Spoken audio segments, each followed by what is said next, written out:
Welcome to Just Vibey Vibes. Welcome. Let's talk about Love Island tonight episode. Okay, this episode was filled with a lot of aggression. I would say, like, there was a lot of fighting with their mouth, obviously not like physical fight.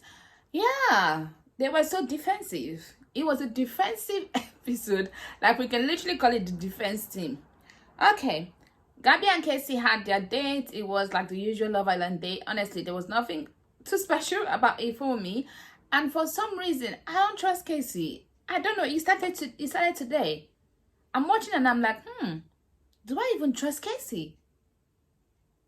That's it though. I don't know why, but that's how I felt. And I even tweeted that I'm like, I don't trust Casey because somehow I don't trust him. Emma and Curtis had their chat. Emma was still standing 10 toes down on what she said, and she felt like she was right. Obviously, she didn't know that Ekinsu was feeling down. She thought Ekinsu just took it and all of that stuff. It was okay that they agreed to disagree, but I do think that she should have just apologized a little bit, actually, to Ekinsu, because yeah, Ekinsu still apologized again, but have you apologized for actually hurting her feelings? She hasn't done that part. Chucks actually finally got swerved. This time is for real. I don't understand Chucks and his reasoning. Like, why do you think you're gonna go out there in like broad daylight and try to kiss her? Like, has she given you the inkling that she wants it? I don't understand. Do people not study people again? Like, you're chatting with someone, you see if you guys are being sweet, if you guys are being flirty. Because from what I get, Tina is not into Chucks. Chucks is the one that's into Tina, and Tina is trying to see, because there's no one there, how it's going to work. So yeah, at the moment they're not compatible because Tina is not into Chucks. And I am sure that Chucks knows this because she has not given him the, oh, I like you, or she's not even pretended to like him. So explain to me why he thought it was a good idea to try and kiss her. And then he told the guys, I'm going to try. Like, I dare keep it. Honestly, that was just like, what was the purpose of that? That was kind of like a silly thing to do. But he did it. Ronnie and Harriet got the hideaway. Ronnie was fighting for that hideaway like his life depended on it. I knew that they were going to do something. Obviously, they've been together, like, you know what I mean? So it was not going to be one of those hideaway where they just kiss and all of that stuff. So it was good. They had their time to connect, which was good for them. I do think that Harriet wanted to know when he actually fell in love with her. His answer was like the moment they broke up. I think when she left him, that's when he realized sometimes it be like that. Sometimes like that with guys, like they think, oh yeah, I don't like her because she's the one that like them. When they don't have anyone, they're like, oh my god, I love her, I want that back. Maybe that's why, according to her, he was sending flowers to her, but she said no, no, no. Okay, so the game, to be honest, most boring. The game, it was Chucks and Tina, Luca and Grace that was nominated for that. And Luca and Grace was because they are on their own, and Chucks and Tina because they've not been together that long. I think that's it. Lack of sense of humor. It was Chucks and Tina again. Ronnie and Harriet, Grace and Luca. Ronnie and Harriet was because they're always defensive when someone says anything about them. Of course, they'll be defensive because I understand why they're defensive, because in that villa, you have to be careful the kind of narrative someone is pushing on you. So, of course, they'll be defensive. Why would they not be defensive? Because they know that what they feel for each other is real. And then one partner clearly wears the trouser. It was Grace and Luca and Ronnie and Harriet. That makes sense. Grace and Luca once makes sense, and Ronnie and Harriet will make sense. And Luca took it like a champ. I thought the Luca before would have been this defensive, but he wasn't, because he felt like, okay, all the time it's him that have done something wrong. So that's why. Most likely to cheat on each other. They say Ekinsu and Curtis, Chucks and Tina, Casey and Gabby. Now, Ekinsu and Curtis could cheat because he has a track record of cheating. Ekinsu does not. And then Gabby and Casey could cheat because he has a track record of cheating. He said he doesn't because he's not been in a relationship.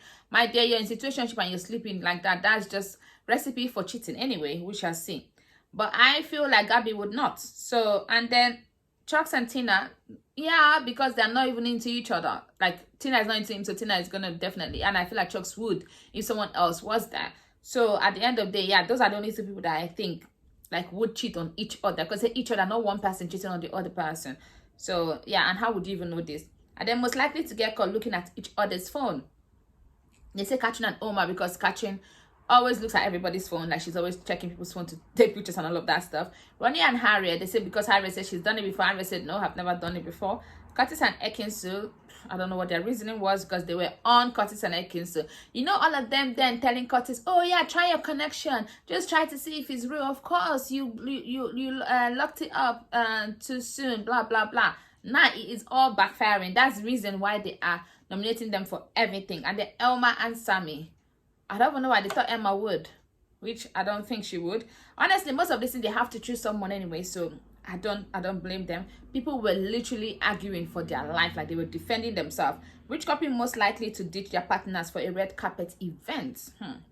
Ekinsu and Curtis, Chucks and Tina, and then Casey and Gabby. They say Casey would ditch Gabby for this thing, and Chucks would need to do it for anyway. Chuck said it depends on the kind of event anyway, so people use that as an excuse.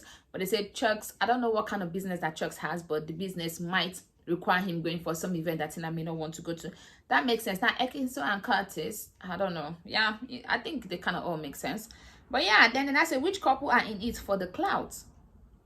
Casey and Gabby makes sense, because I feel like Casey, honestly, this episode, all this while I thought that Casey actually liked Gabby, but this episode, for some reason, something just clocked to me that I don't trust him. Curtis and Ekinsu says she doesn't need clout, and that's true. I feel like Curtis could be in it for the clout, like being with the Ekinsu. I see him doing that. But Ekinsu, no. Ekinsu does not need clout. Like, I feel like Ekinsu coming back was a mistake, because she's already notorious. Like, I mean, she's known for being on Love Island. Like, this episode, this season was not really good for her. And I feel like everybody's coming at Ekinsu. They see her as the person to, you know what I mean, to come at. I don't know. Like, they are doing it too much. And she's not even, I feel like she's not even blacking out on them, because if you try that too much with me, you would have just seen a moment, because they were doing too much. Ronnie and Harriet, Chucks and Tina. So at the end of the day, the people that were nominated for most of this thingy were Curtis and Ekinsu, Ronnie and Harriet, and Chucks and Tina. So they were the ones that were up for eviction. I just think that then they asked us to vote for who we want to save. I voted for Harriet and Ronnie twice, then for Ekinsu and Curtis once, because I feel like Ekinsu can be in the danger of going home, because I'm on Twitter, I don't see her having a lot of fans and defense team like she used to have. Now, definitely Chucks and Tina may be going home, but what if some people want to save them to give them some time? You never know. So I don't, honestly, at this point, the only people I'm sure are not going home is Ronnie and Harriet. So that's that. Please don't forget to like, share, and subscribe. I'll see you tomorrow night. Bye-bye.